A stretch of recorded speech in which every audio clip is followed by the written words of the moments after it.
Hi, I'm Yiling from Peking University. It's a summary talk of our recent work on build issue resolution. Build systems play an essential role in modern software development.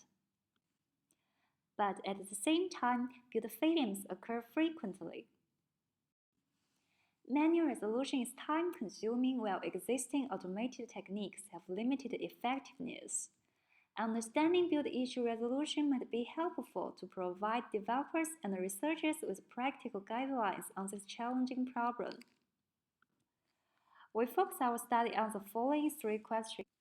We collect build issues from Stack Overflow and follow the open coding procedure to label the data with necessary tags for each research question. For RQ1, we can find a high diversity in how-to topics that developers may ask. Among them, grammar and common build tasks are the topics asked most frequently. For RQ2, we construct a taxonomy of 50 categories based on symptoms of build issues. For example, we find most issues about dependency resolution and parsing.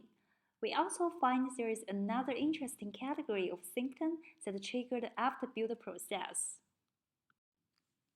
For RQ3, we can find there are prevalent patterns and can fix multiple symptom categories. And in addition, there are frequent pairs of patterns and symptom categories. We also find the challenges from the infrequent, simplistic, and non-intuitive fixed patterns, which is hard for developers to resolve. Please look for more details in our paper if you are interested, and thanks for your attention.